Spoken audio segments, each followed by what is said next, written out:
even those men that did bring up the evil report upon the land died by the plague before the Lord.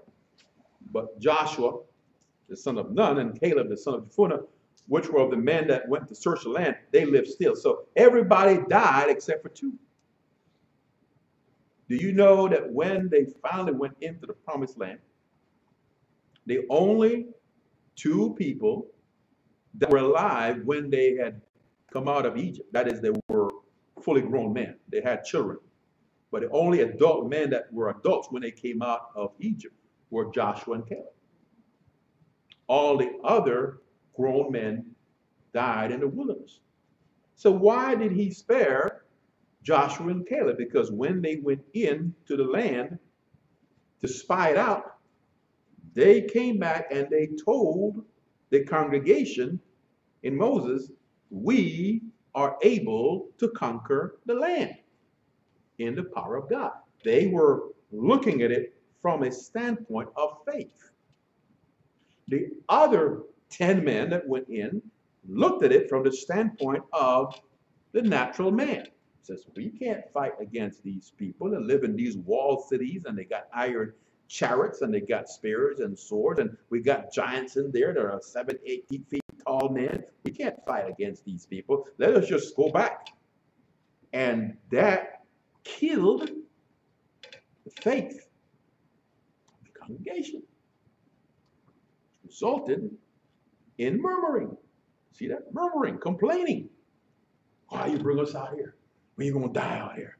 We can't move forward. We can't go into the promised land. There's no way. And once you start to look at life with a negative viewpoint, negativity will keep you from moving forward in your faith. Negativity will keep you from advancing. Negativity will keep you from success. Negativity will keep you from enjoying your Christian life. So avoid negativity. Surround yourself with a bunch of negative people that always say, we can't do this, we can't do that. It sounds like an old song, patty cake, baked cursed man. We can't do it, and neither can you can't. You know, you don't want to surround yourself folks like that. Negativity. So they were negative.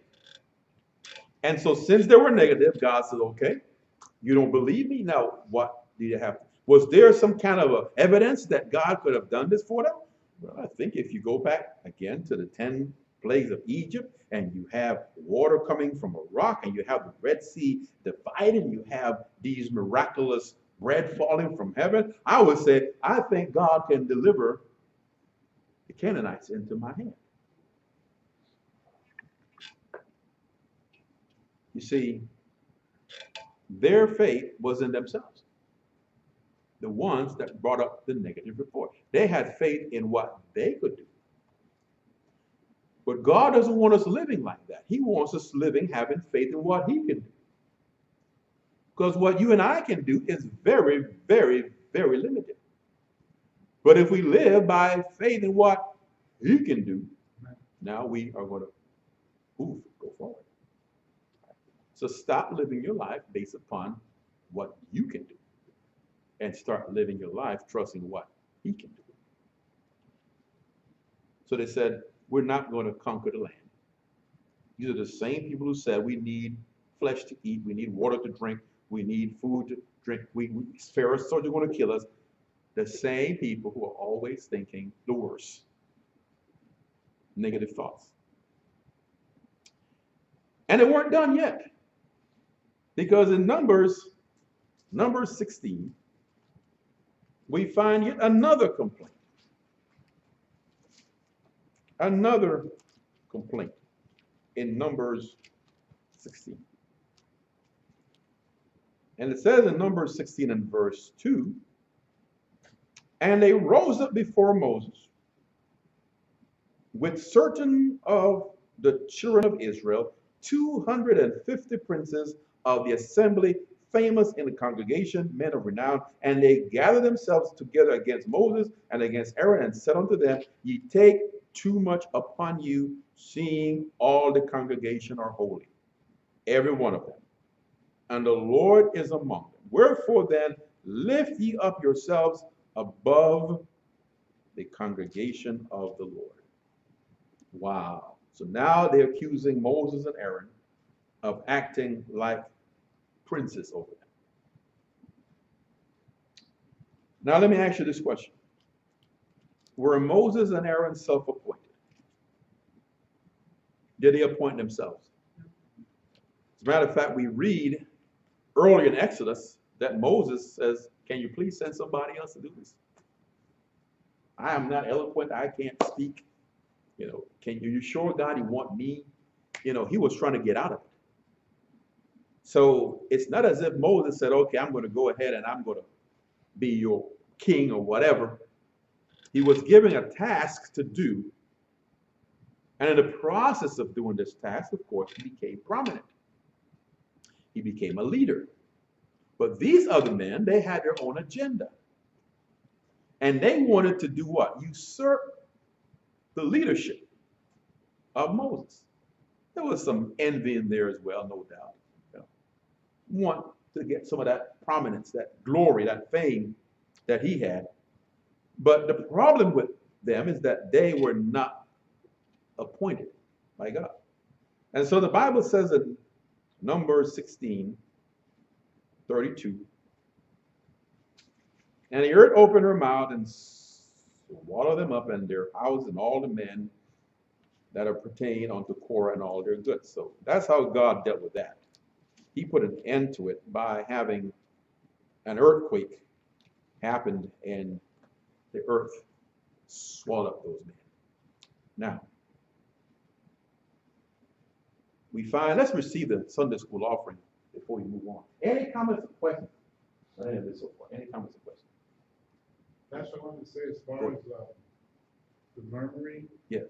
That the people had. I applied that to my own life where when I was in that situation, I was just really selfish and never satisfied. Mm-hmm. I always wanted more and more and more. Mm-hmm. And when I actually saw or had the blessing, I was too blinded to see it because I was more involved in sin. Right. But at the same time, he had mercy and favor upon me, but a lot of it had to do with my selfishness, and it's all about me. Right. And now I can see a lot clearer now. Okay. Because now you're thinking more like a Christian man. You have a more spiritual mind than you had before. So that makes a big difference as well. We find that in living one's life, you're going to have times when you feel like I should have more, and it's very easy to fall into the trap of complaining. Very easy. But we need to look at what we do have, not what we don't have, what we think we need to have. Look at that, and that'll help you. They also complain that, again, there's no water, Numbers chapter 20. And once again, God gave water from a rock. Only this time, the difference between the first time and this time is the way how it was done. Because now in Numbers 20,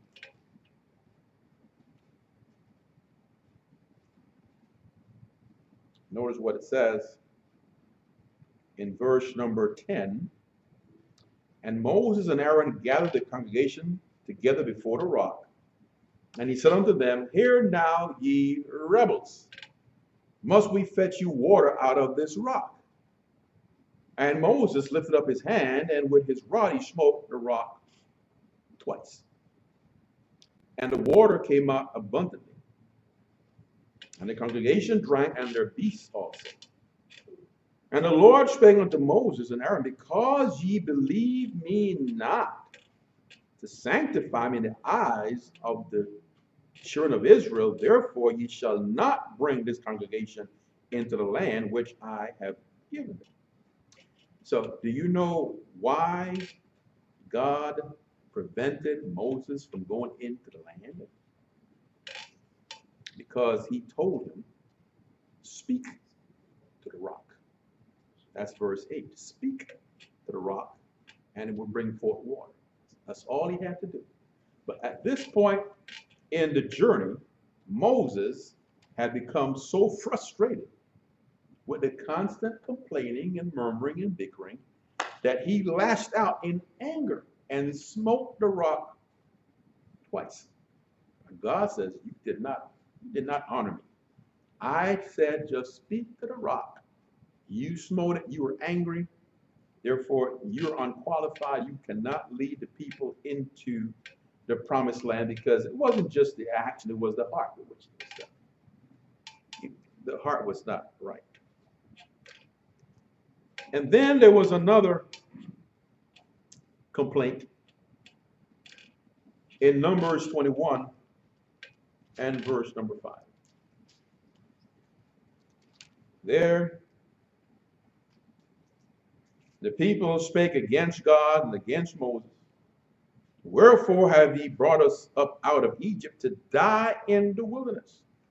Is there no bread, neither is there any water, and our soul loatheth this light bread. And the Lord sent what? Fiery serpents among the people, and they bit the people, and much people of Israel died. It's again because of the complaints. God has a limit to how much he will allow. Right? He said, I will put up with this much and no more. And when that limit occurred, he said, that's it. I'm going to go ahead and deal with them now according to their heart. And he sent these fiery serpents among them, which bit them, and they died. So in summarizing this morning's lesson, we see how God's people can lose sight of God's blessings and provision. They did it, we can do it. You lose sight of God's power to provide, to supply, to guide. And once you lose sight of that, it's very easy to fall into a complaining mode. And that complaining mode does not honor God. God is not honored by a bunch of people complaining all the time. What honors him? Obedient faith. And they should have been taking notes of all the times that God worked on their behalf to deliver them and to meet their needs. They should have been taking notes, but they were not. And the human mind, especially the carnal mind, is such that if you don't take notes on God's blessings and his supply of your needs, the enemy will quickly cause you to forget. You say, oh, I don't remember. Well, if somebody reminds you, you probably will, but you're not thinking about how God had been good to you. It happens all the time. God blesses people, provides for them, gives them things, does things for them, shows them favor. And then there comes a day where they believe they are entitled to something else. And because they don't get it, they complain. Complain. As they complain, they murmur, they bring an evil report against God, they affect other people, dishonors the Lord, and sometimes results in them going backwards. Because that's all they kept on saying. In Egypt, we had this. In Egypt, we had that. Lies. They didn't have any of those things. They just didn't want to do it God's way. Plain and simple. They didn't want to do it God's way, and they kept on saying, we had it better in Egypt. Egypt is a type of the world, type of bondage to sin. Had they gone back to Egypt, they would have died in those slave pits. And the reason why God wanted them out of there was because he had promised the land to Abraham. He said, your descendants are going to be in this land. They're not going to be in Egypt. They're going to be in this land. So I'm going to bring them out, put them in their own land so they can have a nation. Because I want to do something special with this nation. And what's the most special person who came out of Israel? What's his name? The most special person that came out of Israel is who is our Savior, the Lord Jesus. That is the most special person who ever came out of Israel. God says, I'm going to bring the Messiah out of Israel, not out of Egypt. So if you don't follow my leadership, you will actually curse yourself. So that brings us to the end of today's lesson. Why is it that people complain? Well, let me ask you, you answer the question. You tell me, you were here all the last 45 minutes. Tell me, why do people complain? They don't believe. Because they don't believe. Lack of faith. Any other reason? Yes, ma'am. They forget their blessings. That's right. And the third reason.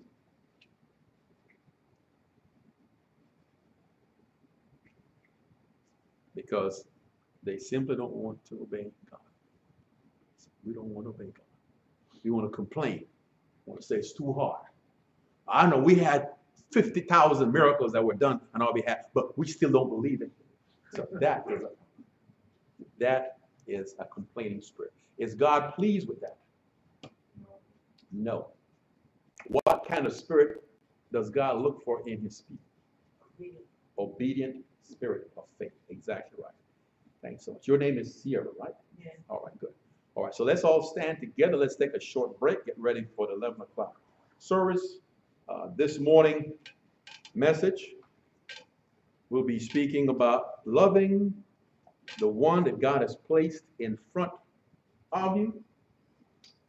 And then after the service, I would like for you to stay for a brief meeting concerning next year's conference, the IBF conference, which will be a 3-day event, and we need to start preparing from now. So please don't go into place after the service. Just stay in your places for this meeting.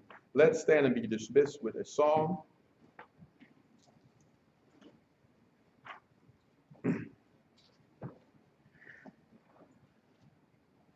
Let's sing 696, God Leads Us Along, which is a song of guidance and care. 696. 1, 2, 3, 4.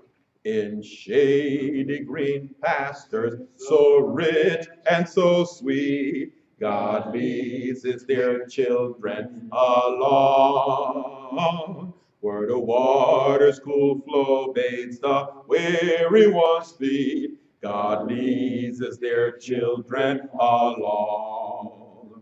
Some through the waters, some through the flood, some through the fire, but all through the blood. Some through great sorrow, but God gives a song in the night season and all the day long. Sometimes on the mount where the sun shines so bright, God leads his dear children along. Sometimes in the valley, in darkest of night, God leads his dear children along. Some through the waters, some through the flood, some through the fire, but all through the blood. Some through great sorrow, but God gives a song in the night season and all the day long. Though sorrows befall us and Satan oppose, God leads his dear children along. Through grace we can conquer, defeat all our foes. God leads his dear children along. Some through the waters, some through the flood, some through the fire, but all through the blood. Some through great sorrow, but God gives a song in the night season and all the day long. All right, let's take a short break and then we'll start service this morning.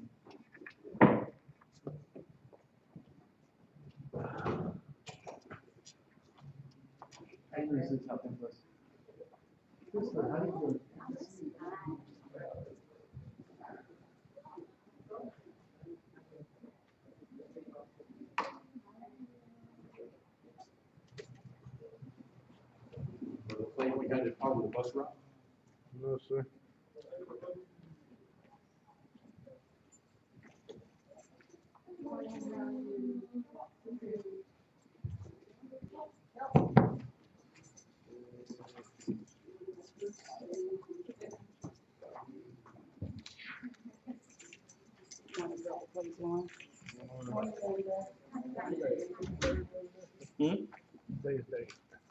Today is July 22nd.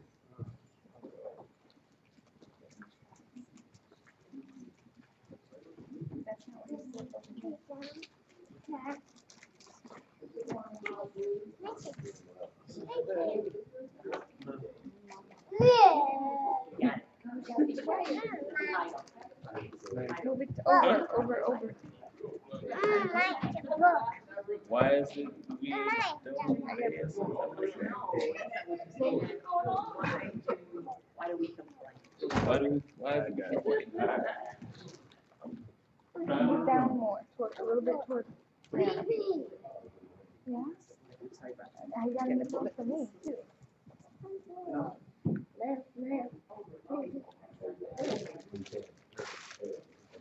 Okay, thank you. Okay, baby. Yeah, we gotta be quiet.